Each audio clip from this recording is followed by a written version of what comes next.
Umenielewa? Yaani mimi dadako namtongoza anikataa, hanijui. Mfikishie huo ujumbe mama.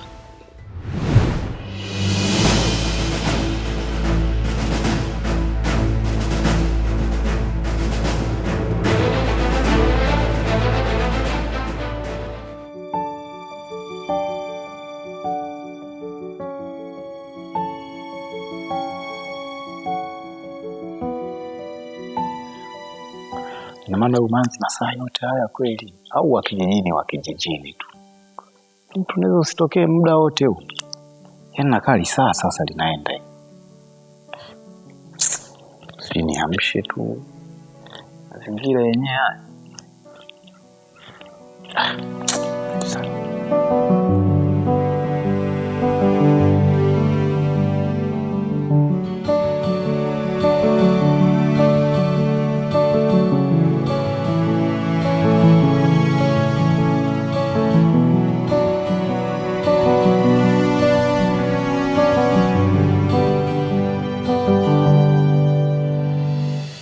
Karibu bwana. Karibu.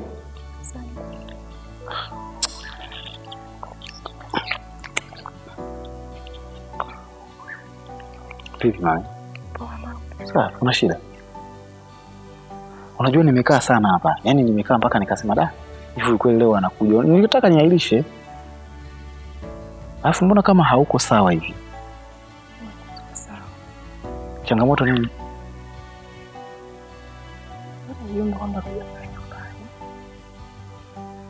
Nilikuja nyumbani. Sasa unafikiri kwani hili ilikuwa inahusiana nini?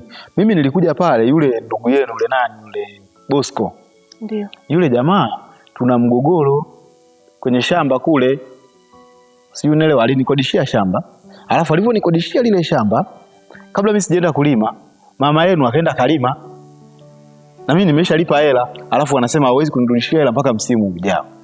Na mimi nataka nimeshapanga watu waende pale wakalime. Kwa ile kitu kidogo ndio nikaona ngoja nipeleke kama malalamiko na nini, na kiukweli nilienda hadi kwa mwenyekiti. Sema tu nilimkosa. Sasa mwenyekiti sijui ameenda kwenye mizimu huko sijui wapi. Lakini ile swala nataka nilichukue kwa ukubwa fulani hivi. Hiyo kitu ilinikwaza. Hela nimetoa afu sirudishiwi. Shamba limelima. Kwa sasa nachotaka tukifanye, kwanza wewe ndio uwe msaada mkubwa. Kwa sababu mimi bado nataka nipambanie haki yangu. Sawa. Lakini si mmekubaliana kwamba watakabidhi ile shamba lako kiangazi? Sasa kiangazi mimi nilikuwa nataka kulima msimu huu. Baby, kwani tena mimi nitaendelea kuwepo tena huko? Mimi narudi mjini, nilikuwa nataka niwe tu mwaka huu mmoja, niangalie kama nitapata mazao, nitapata fedha, nikafanye mambo yangu mengine. Nitakuwa nakuja huku kulima kila mwaka. Kama hawezi kunipa ile shamba, muda bado, wanirudishie fedha, naweza kukodi shamba sehemu nyingine.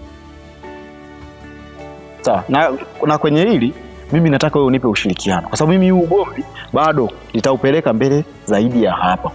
Sasa siwezi kukubali. Ila kwa sasa hivi hapa tulipo, usiwe mjadala wetu mkubwa. Sawa? Kwa sababu umeshajua kwamba hili jambo lazima mimi nilipeleke mbele zaidi. Utaangalia jinsi ya kunisaidia kama itakuwa ndani ya uwezo wako. Lakini kama utaona liko nje ya uwezo wako, mimi nitajua jinsi ya kusolve mwenyewe. Sawa? Kwa naomba pia pamoja na yote lisikupe mawazo sana. Japo bado lakini lisikupe mawazo sana. Sawa? Tunaweza tukaongea tu vitu vyetu vya msingi. Kiukweli ni kwamba nimekusubiri kama ambavyo nilikwambia. Lakini kuna vitu naviona ni vitu vya tofauti kidogo. Unajua kipindi kile umekuja mjini, mapenzi yetu yalikuwa hoti sana. Ndio. Lakini sasa hivi naona utofauti mkubwa. Una shida gani kwani? Sikia mpenzi wangu, majukumu tu pale nyumbani. Hata pia mamangu hapendi mimi nizuie ovyo. Nataka tu muda wote niwe nyumbani. Si mimi nafikiri kama changamoto ni hiyo, hakuna shida. Sawa? Na mimi nilikuwa nataka tu kujua kama unavyofahamu kwamba mimi nimeweka malengo ya kuishi na wewe. Umeshaelewa? Mimi nataka kukuoa. Kwa kidogo hapo nikawa napata wasiwasi. Si unajua nakupenda. Asante. Basi sawa. Nafikiri nisichukue muda wako mwingi sana. Mimi nafikiri kila mmoja ataplay part yake, tuone ni jinsi gani tunaweza tukatenga muda. Sawa? Ndio. Wa kuonana, tukakaa, tukaongea. Sio, unaelewa vizuri? Ndio. Ili sasa tuweze kujadili yale mambo yetu ya msingi. Sawa? Ndio. Yaani mimi nataka kukupenda kwa kweli, unanichanganya. Wewe ni mwanamke wa tofauti sana. Wewe ni mwanamke wa tofauti sana na wanawake wa hapa kijijini. Asante mpenzi wangu. Nakupenda sana. Sawa, twende.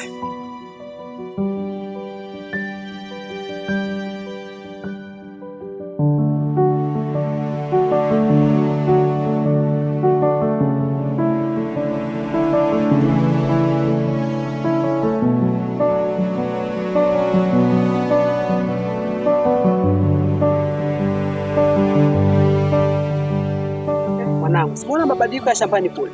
Naona mama. Inabadilika. Tukazae na palizi pale kwenye kisuguu pale. Mama, nimekumbuka mtoto mwenyekitia alikuja hapa. Anasema tena kutafuta. Kuna nini tena? Anasema kuhusu dada. Anasema eti uende kwao. Na dada, anasema usi unamkataa. Ile kijana yule jamani. Anataka dharau. Kwa atakuonyesha. Mimi au dada? Na ndivyo simpendi yule kaka yule jamani mweli. Yaani asitafute, nenda. Mwanangu sinikwambia, olewa na mtoto wa mwenyekiti. Mimi mama hapana, sipendi. Dada tutasababishia matatizo. Hapana, mimi siwezi kuolewa kijijini na kuolewa mjini. Yaani nakwambia utake usitake lazima olewe na mtoto wa mwenyekiti. Mtoto wa mwenyekiti namfahamu mimi. Kwanza wana hela, wana nyumba nzuri ming'ombe ile pale. Alafu shinde kuolewa na mtoto wa mwenyekiti. Utaolewa naye mtoto wa mwenyekiti nakwambia. Kama mimi mamako utaolewa naye. Mama, basi naomba unielewe. Mimi sitaki mama. Mbona unaniforce hivyo? Nakwambia utaolewa naye, labda kama mimi sijaenda leba. Kama sio mama yako mimi, hautaolewa na mtoto wa mwenyekiti. Lakini kama mimi mama yako, utaolewa naye. Sasa kwa nini mama ananiforce mimi niwe na mtoto wa mwenyekiti? Nakwambia kwa sababu yule mtoto kijana namfahamu, ni wa kijijini hapa. Namjua. Mwenyekiti anakoroga. Si ndio namshangaa huyo mtoto huyo. Utaolewa naye, kama sio mama yako mimi utaolewa naye. Kwa taarifa yako mimi nakwambia kabisa sitaki matatizo siyataki. Wewe tuna mtu wa mwenyekiti, mambo yaishe. Tukae kwa raha hapa. Kwanza tutaheshimika. Wana kijiji hapa. Wenyewe. Haya nyewe watoto. Ndio mkashughulika na chakula moja.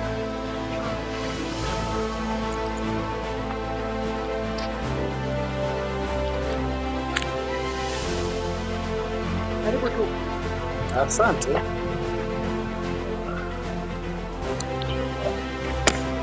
Shikamoo. Salama. Habari za hapa nyumbani? Nzuri tu baba. Sawa. Sasa mimi nilikuwa nimekuja. Nilikuwa nina shida moja hivi. Nilionana na yule Bosco, yule rafiki yangu yule. Mdogo wangu. Yule mdogo wangu. Sawa, najua. Lakini pia baada ya mimi ya kuja huku nilikuwa nina uhitaji wa kulima huku kijijini kwetu. Na yule bwana kuna eneo nilikuwa nimeongea naye akanikodishia. Nikampa na hela kabisa. Lakini pia kuna vijana ambao mimi nilikuwa nimewaandaa ili wakalime lile eneo. Ila walivyoenda jana wakaniambia wamekuta kuna watu wanalima, lakini kwenye wale watu miongoni mwao wewe pia ulikuwepo hapa kwa mzee Jacob hapa. Napafahamu. Ndio. Ni mimi ndio nimelima. Sasa lile shamba alinikodishia mimi yule Bosco na hela nilimpa. Mimi hajaniambia chochote. Kwa sababu kila mtu akitaka kwenda kulima analima tu, yale ni mashamba ya familia. Kwa hiyo kila mtu anataka kulima pale analima. Mimi hajaniambia chochote, angetaka na yeye mwenyewe angeshaenda kulima. Lakini mimi nimeamua kwenda kulima mimi mwenyewe. Sasa mimi shamba limelipia. Mimi hajaniambia chochote, kama amekwambia umelipia, mtajuana yeye na wewe. Lakini mimi sijui. Sawa, sasa mimi hela yangu itakuwaje? Ndio hapo mimi sijui kwa sababu mimi nimeshalima, ni mashamba yetu sisi. Sasa siwezi nikajua kama mmepeana huko hela au mjapeana huko, mimi sijui. Mama nyie mtakuwa mmenichanganya. Kwa sababu mimi hela yangu lazima mimi niipate, kwa sababu kama mmeenda mmelima shamba bado nikodishia mimi. Sasa mimi nimeshalipia lile shamba. Mimi nyie wana ndugu mkae. Mimi nakufahamu wewe baba. Ni wewe kukodisha shamba, hata sura yako sijui, ndio kwanza nakuona. Hilo shamba mmekodishana na yeye na wewe, mimi sijui. Mimi nimeshalima shamba la kwangu, lile shamba la familia. Nimeshalima basi, yameshaishi. Mtajuana wewe na yeye. Mimi sijui. Bosco. Mbona kama wameanza kuchangamka? Bosco amenichangamsha. Bosco amenipiga udalali au yule jamaa wangu kabisa.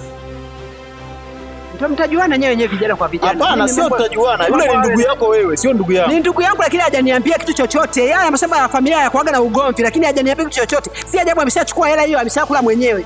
Kwa hiyo mimi sijui. Mimi nataka hela yangu. Sasa mimi unataka hela, mimi ninayo hiyo hela. Si umempa yeye? Mimi siwezi kuondoka kama nyie hatujakaa kuzungumzia kuhusu hela. Ndio hapo mtajua wewe na yeye. Mimi sipo. Yaani ukisema mimi na yeye, nyie ni familia.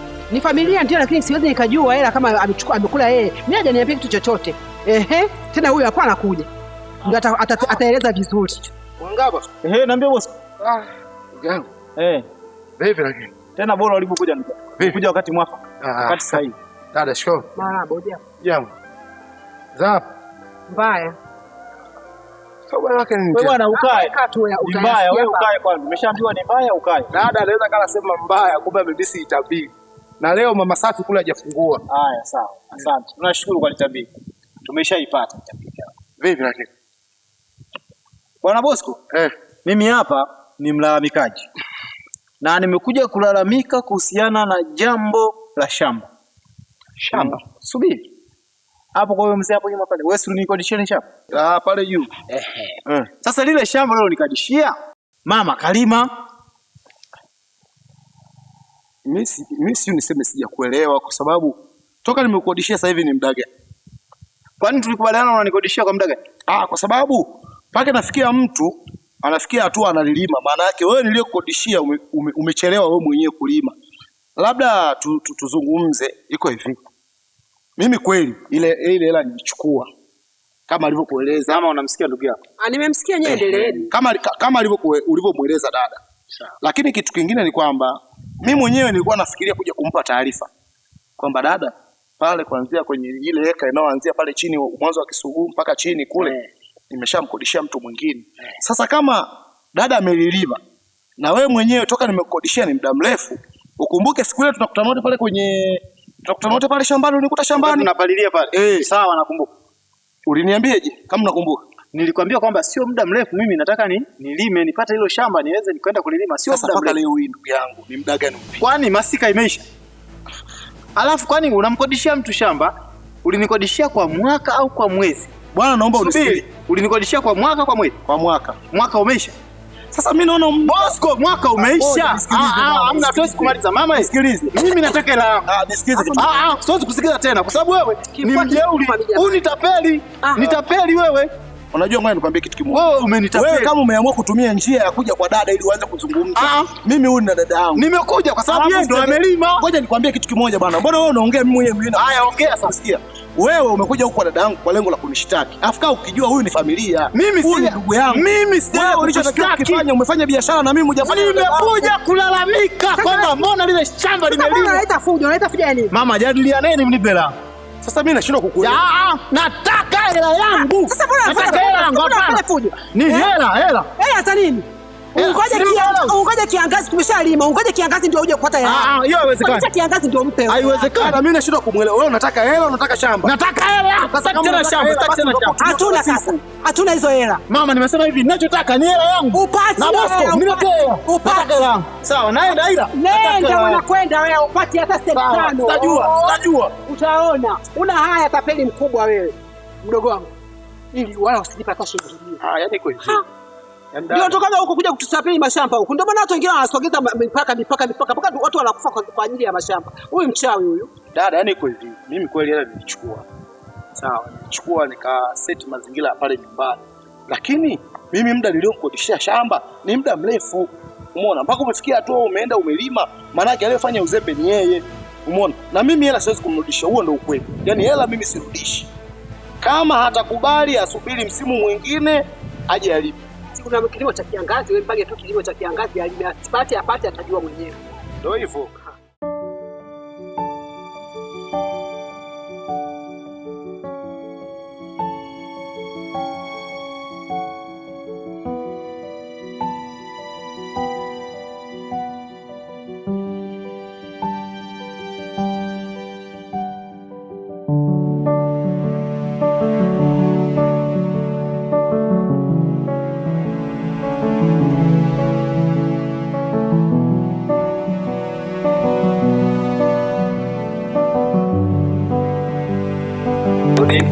Karibu. Asante. Habari za uzima? Bwana salama. Salama, mnakotoka? Salama. Salama kwema. Karibuni kiti. Asante. Karibuni. Asante.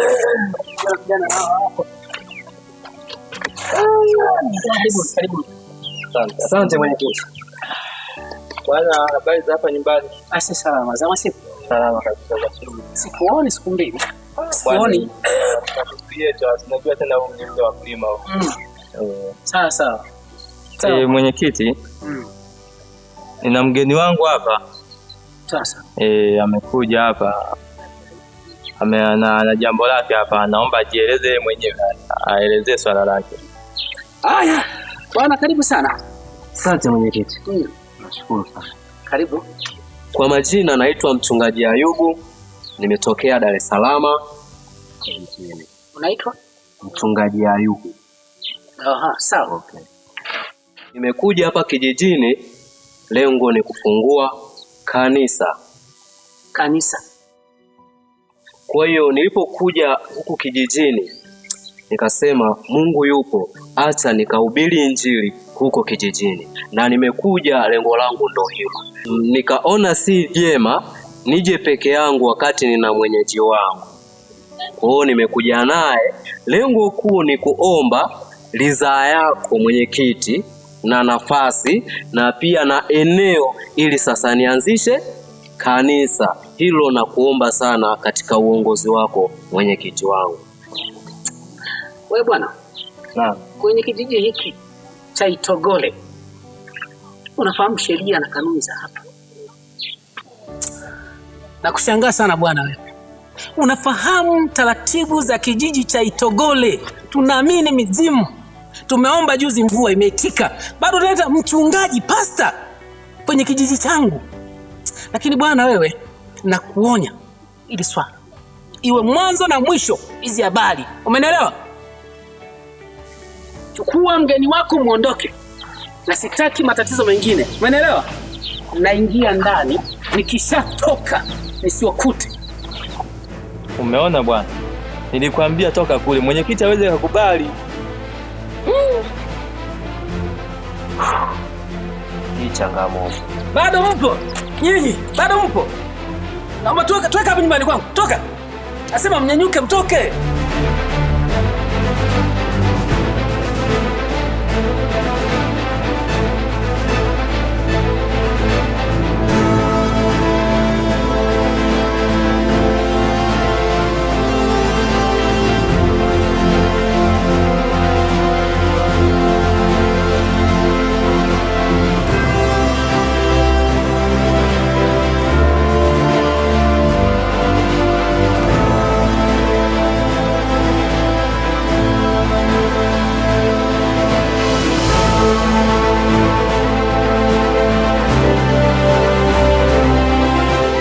Kama nilivyokuambia, inabidi ufuate maelekezo niliyokuambia. Sawa? Usiende kinyume na maelekezo yangu kama nilivyokuambia. Tumeelewana? Sawa, nimekuelewa mtoto wa mwenyekiti. Yule mtoto nimemzaa mwenyewe katika tumbo langu hili. Na mimi sitaki mtoto wangu ahangaike kwa sababu wewe nakufahamu kijijini hapa. Napenda mtoto wangu aolewe na wewe. Sitaki ahangaike. Hapa ni kijijini hapa. Watu wengi wanazurura. Si umeona lakini umekuja kumchagua mtoto wangu. Mimi nataka aolewe na wewe. Okay. Sasa najua nimeshakwambia. Hapa hivi mguu wangu naenda huko kumwangalia baba kwenye mizimu. Sasa inabidi utekeleze kama nilichokwambia. Sawa? Najua tumeelewana. Sasa usiende kinyume na nilivyokwambia. Fanya kama nilivyokwambia. Usiende kinyume na tulivyoongea. Tumeelewana? Okay. Sawa.